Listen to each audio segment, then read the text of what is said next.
Hi, I'm Maggie Burnett-Stogner, Executive Director of the Center for Environmental Filmmaking at American University in Washington, D.C. And I'm here today to have a conversation about an extraordinary film, Manzanar.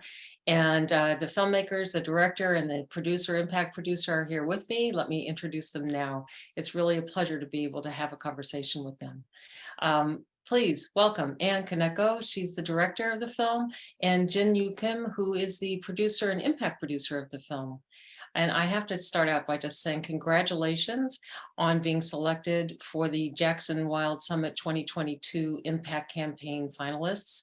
We have a special jury that does this every year, and we really thought very, very highly of both your film and your impact campaign. Wow. And so let's just dive in. Why don't we start with you, Anne? If you could just briefly describe the film and some of the key goals, really the key impact goals that you had with the film from the outset.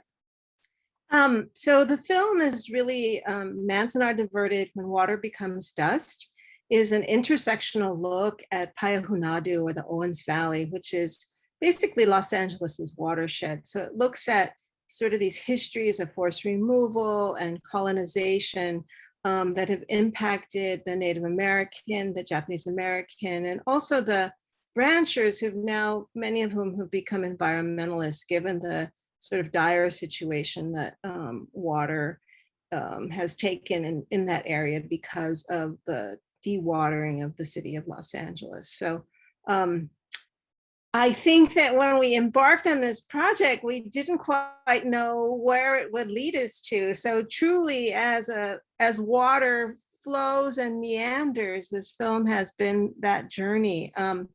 I think our main impact goals really have been to educate audiences about these water issues and to sort of understand this reframing of water and climate issues. We've also really been interested in diversifying the environmental justice space. Really, because the film is an intersectional film, it's really given us an opportunity to hear from these different perspectives, and also, is a blueprint for how other, struggles, other groups can come together to really make a difference. Sort of unexpected alliances that were formed in, that the film portrays. And, I think that it's also really giving, our other goal is to really get people to understand what our, have a deeper understanding about water and these drought issues that we face. So educating about conservation and, becoming engaged in direct action that will help to impact change. Yeah, I mean, it doesn't get more basic than fundamental than that. And I was really interested in examining your impact campaign. Jen, maybe you could go into further detail about this, that you were both looking at how to reach a national audience with a feature-length documentary, as well as very, very localized impact. It'd be great if you could expand on that.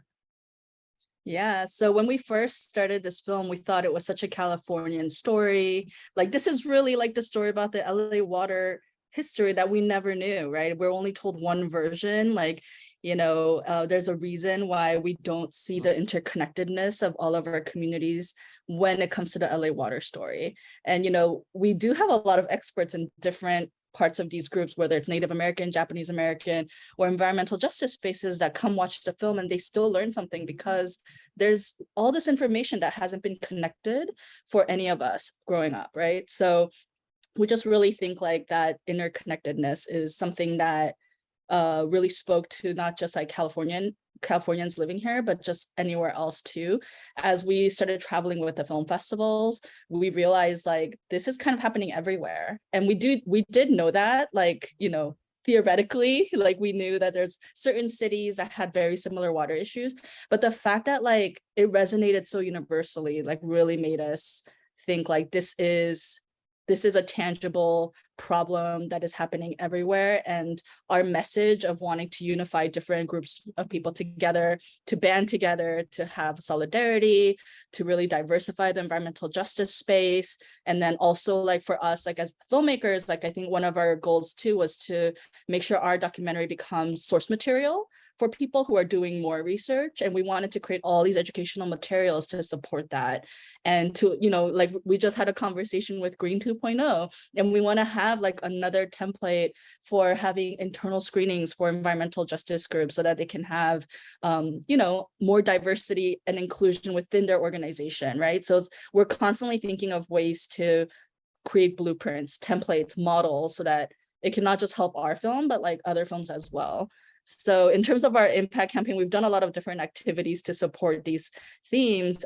We've done everything from community screenings. Our first community screenings that we started was in Payahunadu. Like we wanted to go there first. We did a 4-step community screening there. People came back to watch it again and again. So we kept seeing the same people. We're like, you just watched a film yesterday, but they would come again and they would bring friends. And it was so amazing, you know, just to have that there first. And then we did a LA community screening series, which was like 3 different places in LA, starting with the LA State Historic Park. And we really brought different communities together.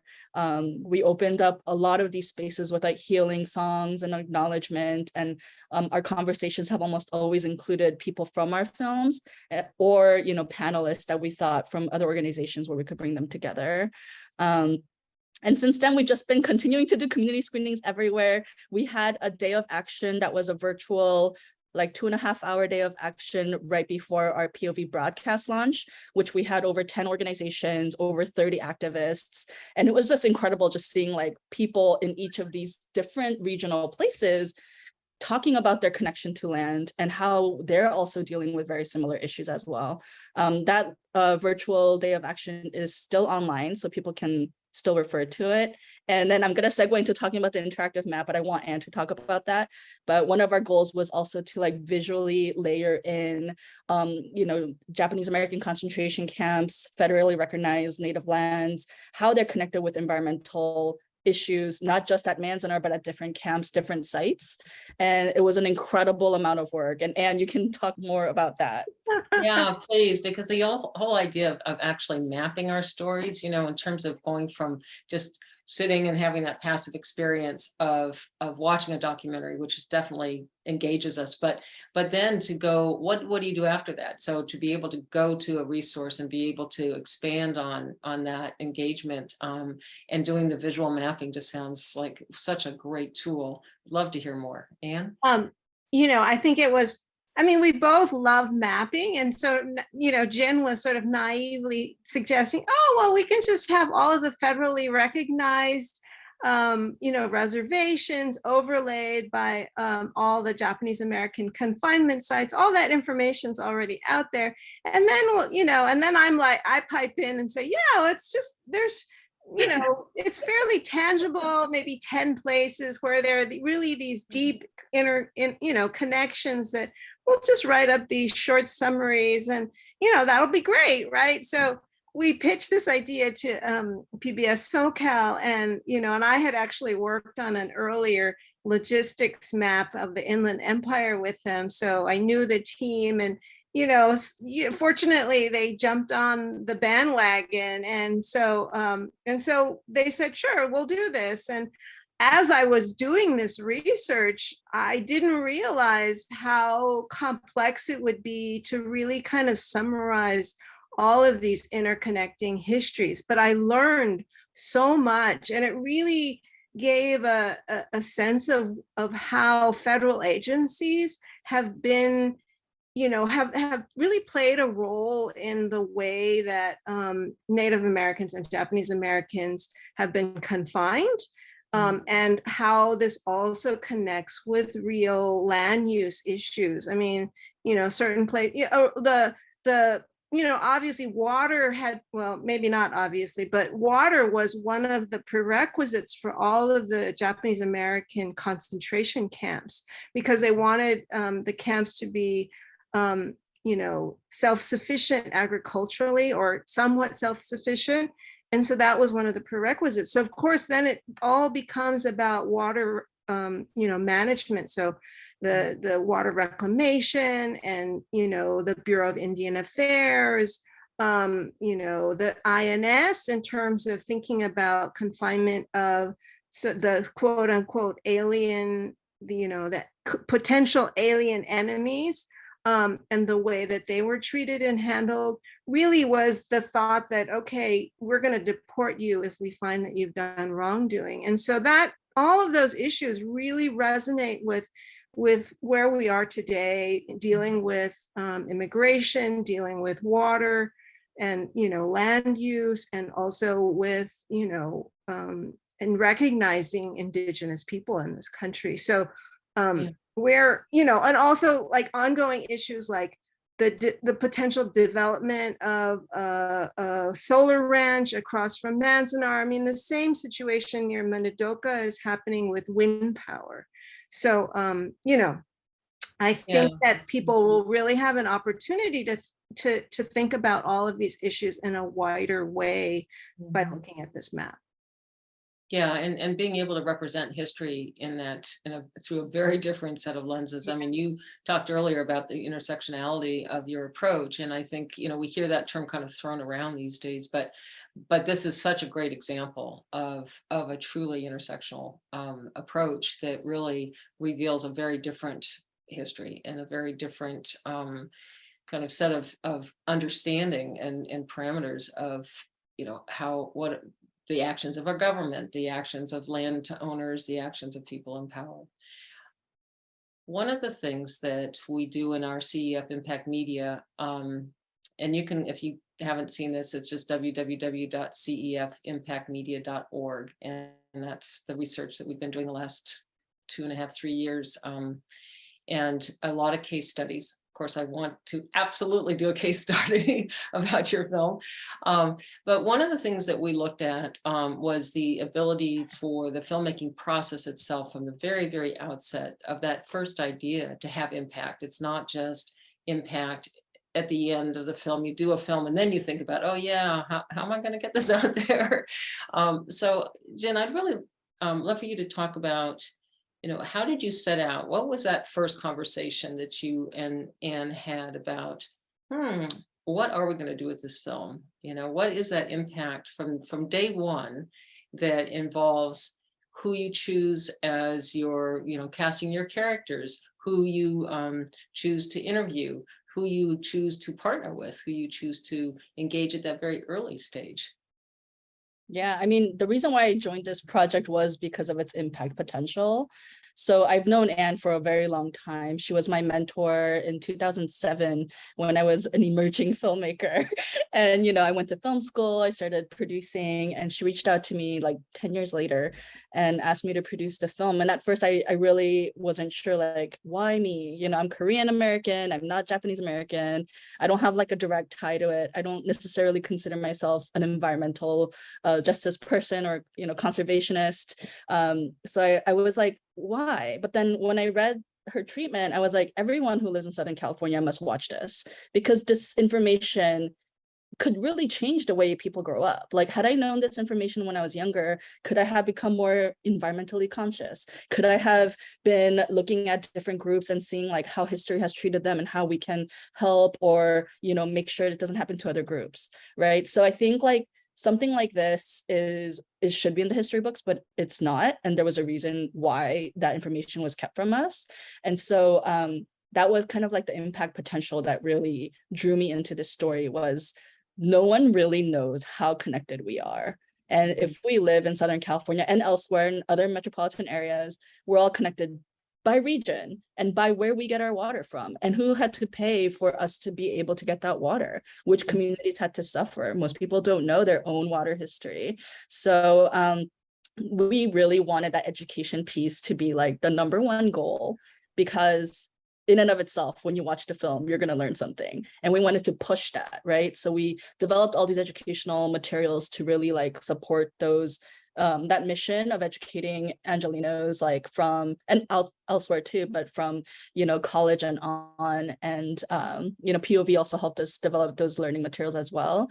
But that was I think like the beginning seed. And then when we were talking about like who would be in the film, Anne had already made connections with like Kathy Bancroft, who was like natural leader, like, and it was really important that all of these people had deep connections to the land. So, you know, ancestral connection to the land. And I think organically, and we talked about this before, but organically the women were basically emerging as the storytellers because they were the ones who spent the most time doing like all the labor, all the like passing down of knowledge, and usually are unrecognized for it. Like there are many groups that have, whether it's environmental justice or, you know, different cultural groups, like the men are somehow, like, even though they're doing the same work as the women are, somehow the men are elevated, but like there's like 10 other women doing the same thing, and they're never really recognized in a way that, you know, they're getting the spotlight for their work, and they're going to do it anyways.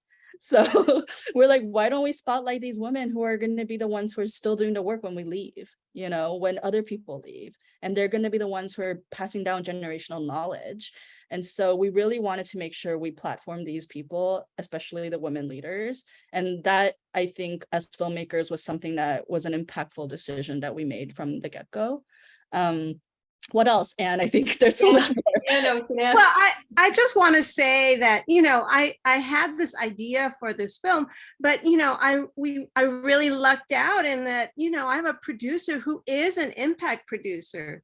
So always, you know, of course I have these ideas as well. It's not, you know, rocket science, but, you know, Jen has experience really putting things out there in the world.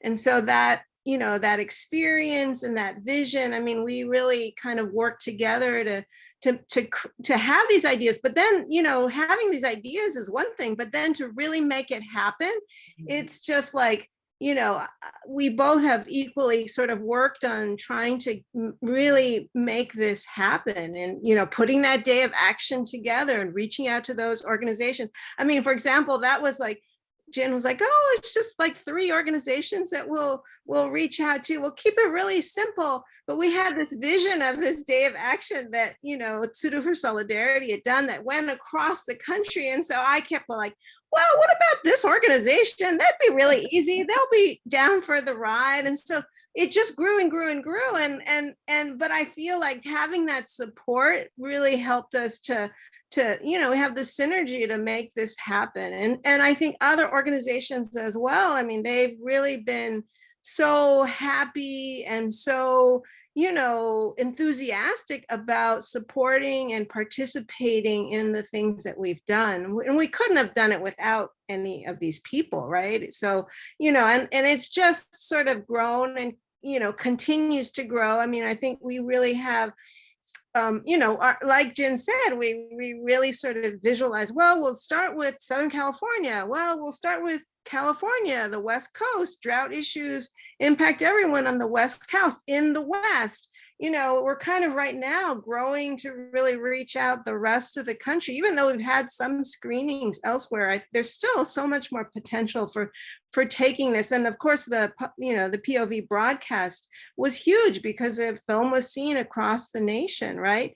And now we hope to take it abroad because these same issues really impact other, you know, certainly Latin America, the same issues of, you know, colonization and drought, water issues, but these are universal across the world. And we really, I think, feel that very strongly that it resonates, and it's just about finding those audiences. And so hopefully that will help to create a wider movement of change and real acknowledgement of this past so that we can move forward. Yeah. And I think also when we first started this, we always envisioned it as a film and an interactive website, that it was always going to be together. Like, even though we're filmmakers and we're, you know, going to do this film, this documentary, it was always in conjunction with the interactive website, where we really wanted to house all this archival footage that we knew that from the beginning, it's not going to make the film because this area of knowledge is so deep. Like, there's so much footage that there's no way, right? It would be like a 100-hour film. So we wanted this information to be on our website. We're still building it out. We wanted that map to be on there. We wanted all these educational components to be on there. We also had like visions of doing like augmented reality, meditation, visual sound bath. which we will still do. It's Well, still I wanted to ask you about that because when I was reading through the Yeah. campaign, you focus a lot on education, which is great, and then empowerment and providing the tools and your website and the mapping and creating really a very robust set of resources. And the fact that you decided to do that from the outset is brilliant, because it's so much easier to along the way collect and collect and collect. And then it makes it less painful to have to cut something out of your film that you really wanted to have in the film, but there just wasn't time. But it caught my attention that your third area of impact was through healing. Could you talk about that some? Because I don't typically see that in an impact campaign. Well, I mean, I think that really working with these communities, and I'm Japanese American myself, right? So this story is very personal. It's like my grandparents, my parents were incarcerated. So even though they weren't incarcerated at Manzanar, that history is a part of me and it's a part of my family. And so I think that working in this space, you begin to realize how impactful the trauma of that history has been personally, right? I mean, there's a reason why many people didn't talk about it, and the shame that's associated with that, or the way that it's really impacted one's ability to kind of move in the world, and so it's very clear that these are issues that also face Native Americans. I mean, there's generations of genocide. I mean, perhaps even more so. But regardless, it's obviously not a competition for who's had more trauma in their past. But this we really feel like is important to address, because in order for us to be able to move forward, we really need to acknowledge who we are, where we've been, and what's happened. And we need to do that as a community, because if we really are going to try to find solidarity, then it has to be done in a space that acknowledges each other and what has happened. So I think those are our goals. I mean, and that's where this AR piece, I actually just wrote a long grant proposal around these issues. So I've really been thinking about a lot of this, and it's very difficult because it's not so quantifiable, right? Education, how many people have seen a film, those things are more quantifiable, maybe some impact, some numbers, but it's like, how do you measure healing? It's very difficult. And yet it's so crucial for all of us, for our health. It's like we just came out of COVID, this pandemic. It's like there's healing that has to happen around that. And, I feel like that sort of emotional health is totally tied to our physical well-being. And that also has to do with our ability to interact and engage and really be in solidarity with each other. So I don't know. There is a leader, activist. He's another cultural preservation officer in Payahunadu from Bishop, and I was so honored to be invited to his cry dance, right? And I just thought, oh my gosh, what a beautiful, ritual, a beautiful way to pay homage to a person, and also to heal around, so that his legacy was so strong for everyone there. And so I feel like all of these things can help to really activate us as well, which it seems on the outset, it's like, well, this is kind of, maybe too woo-woo, or too, too like, vague, but I do feel like there's real connection. And talk about the song. Yeah, go ahead.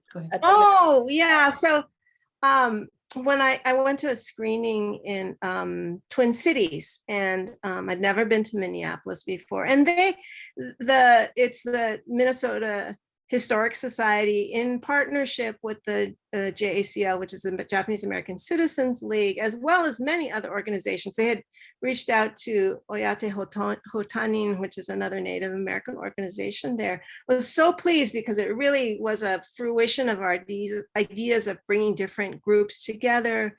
So we had this convening there, or they organized this convening there. And it wasn't about talking about, we had the screening of the film, but before the screening of the film, they invited a local healer. He actually is a therapist. I believe he's Dakota. And he came up and he talked about, he sang, but before he sang, it was so moving because he said, you know, song for us is like a blanket. It's like a blanket that holds us together when we're, you know, through our, you know, thinking about our past and through our suffering. It helps to protect us. And so that's how we think of song. And then he proceeded to sing this incredible song. I was in tears.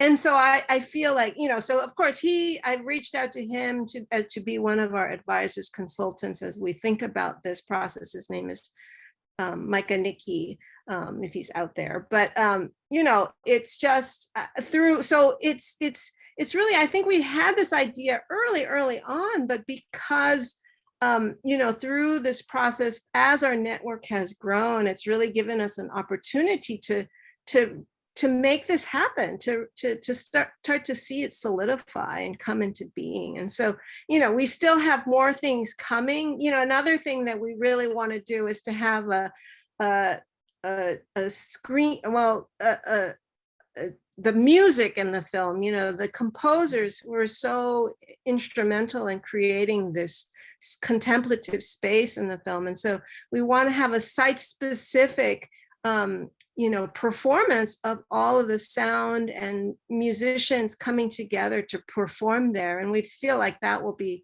so moving, you know.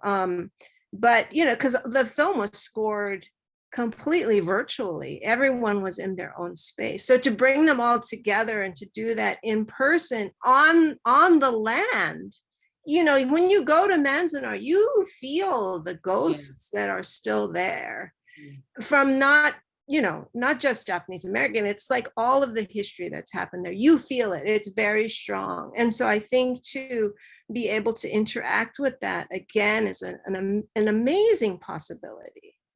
Yeah, I mean, I just think you have thought about, both of you have just thought about impact at every single level in every single way, you know, and that you're continuing to build it, and that you've actually thought about the legacy of it, and, you know, and how this can be a model that can be used by others. I mean, it's just really on every single facet. You have some area of impact, and I just think it's amazing. And the healing one, so you have to let me know when the sound bath is, because I'll be there. A meditation sound bath sounds really amazing to me. You mentioned, Anne, and I think this is on everybody's mind, you know, how do you measure healing? Well, how do you measure impact at all beyond the kind of typical likes and ratings? And maybe Jen, you could talk a little bit more about this. Did you set up a plan from the very outset of, okay, here's our goal and here's how we're going to measure if we succeed? You know, how do we evaluate success? How do we evaluate the success of impact? Yeah, I mean, it is really hard. We have used surveys for almost every screening that we've had, starting from our film festival. And surveys sound like a really boring way to measure things, but it really is a very efficient way to find metrics with surveys, but also for more qualitative measurements, we're getting testimonials from people. So even in the surveys, and even just like talking to people, we're trying to take quotes out from people's experiences, because that alone says exactly what they learned or what their transformation was. And of course, like all the stats, like 80% of people who watched our film have learned something new. And so I think like we do have like a little report that we also generated for all of our community screenings to show our partners like what our findings were. And we incentivize the surveys with like free poster giveaways, because people don't like taking surveys. But as of now, it has been reliant on surveys and testimonials. And, you know, if we're always open to hearing like, you know, new and better methods of metrics, but that's kind of where we are right now. Well, and also I think that because when our events are online, it allows us, through the chat, for example, to really see how people are engaging with the film or with whatever action that we're doing in real time. So I think that's also been, and word of mouth. I mean, I don't think you should, deny the importance of word of mouth and just how people have what you hear from people's reactions as well. Yeah, we've had some really great testimonials of people like really, just like after they watched it, like how they learned so much about something that they haven't known and they're going to tell everyone else about it, or like this made them want to talk to their, grandparents, or made them want to learn more. And then that's what we want, is like, if you want to learn more after you watch the documentary, like go to the website because there's so much more, right? So that's really what we want, is to be able to continue that education for people. Yeah, I think that's amazing. I think I saw somewhere in your materials the idea of convergence conversations. Yeah, that was our virtual day of action. Yeah, I mean, what a great term, convergence conversations. I just thought that was a great term. But yeah, and that's something else that's just hard to measure, how much did you spark those conversations? How much did the project, or, the events that you did around the film spark those conversations that then spark other conversations and spark other conversations? But one thing I just would love to come back to is the idea that you really sparked so many conversations from this film, because you dug deep on the information, revealed archive that I'm sure very, very few people have seen about the extraction of water from indigenous lands. The idea that the LA water commissioners just came up to Owens Valley and said, okay, we're building an aqueduct, and this is our water. I mean, you tell a story that really reveals not just information, but really a mindset that's so not healthy for our planet. I was trying to think of some way to say that without swearing. Entitled, or yeah. yeah. So this wonderful model, again, congratulations, because it really, everything about it just really is emblematic of what a powerful impact campaign is and can be. What advice do you have? Anne, why don't we start with you? What advice do you have for a filmmaker? Oh, for filmmakers. Well, I think that, don't be discouraged. It may be a long path, but don't be discouraged if you have a dream, a vision, if you stick with it with a little diligence and help, I think you can achieve great things. I love that. And Jen, how about for you, for advice you have for impact producers? I guess this kind of goes for both filmmakers and impact producers, is really find your community. That's one thing we didn't really talk about so much in this conversation, was the collaborative filmmaking process. And, there's community-based filmmaking, and then there's like the normal, like standard way of filmmaking. I think we had opportunities to go either way. And we chose to do a community-based filmmaking practice. It is a practice because it's not easy, but we opened up the film for our subjects to see it, our participants, because they did participate in helping our collaborators. Yeah, they're collaborators. They're part of our team. And that's not really seen as the standard model for documentaries, right? Documentaries are, the standard is like you go in and like it's you're the artist, you're the storyteller, you extract the stories from these people, and then you get the award for telling a great story. And the people who you've made this documentary about like rarely see a change in their lives. So like really consider like a more community-based approach when you're filmmaking, when you're an impact producer, to see like what are you leaving behind, because it's not just ooh, let's highlight this marginalized group and like what they want to talk about. It's like, okay, but who's benefiting from it at the end of the day, right? And how are you giving back? Like, what are you leaving back as a filmmaker? Are you just taking? Because filmmaking is also in many ways extractive, because it began as an extractive model. It was like, someone coming in from a more privileged colonialist model. I mean, colonial. ethnographic filmmaking is totally colonialist. I mean, I also want to say that it's like we have to learn to be good listeners, right? And that's where being collaborative in this process really is about listening and learning. And that's why I love documentary filmmaking, is because it's an opportunity to learn always. I mean, I think that we want people to understand that, water is not a resource, it's a life source. And that's the way Indigenous people have always, not just Indigenous people, many cultures, I think, have considered water to be a life source in that way. But we've somehow gotten away from that. And I think we need to be reminded of that, of everything, the land, the animals, our whole world is not something to be taking from. Yeah. Yeah. I also want to, before we close, I want to really put this out there because it's not getting as much media attention, but on Monday, Jackson, Mississippi, lost their water supply. So hundreds of thousands of people are without water since Monday, and it's not clear when service is going to be restored. And that's happening in America, and so it's just and it has happened before, right? And we're talking about water and infrastructure, and we really need to see which communities are the most affected. Mississippi is I think the poorest state in the US. And so there's not much attention even in media coverage, but also the time it's going to take to restore their water supply is going to be a lot longer than another metropolitan city that has a higher GDP. So I just wanted to lift that up there because it's not really getting as much traction in the media. Yeah, no, I'm so glad you did. Mississippi, Kentucky, those floods in the poorest areas of Kentucky and West Virginia, Alabama, where I was just filming in Lowndes County. I mean, you could just go on and on and on. And yeah, there's such a inequity. It's just mind blowing. Yeah.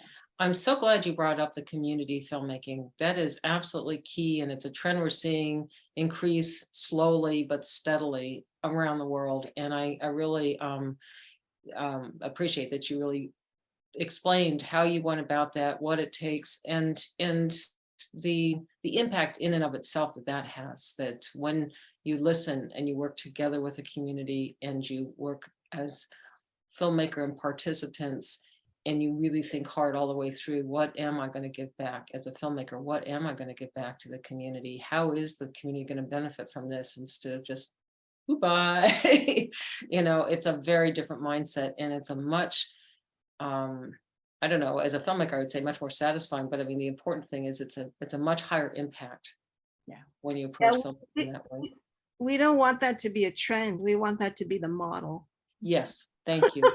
Absolutely. It's the life force. Yeah.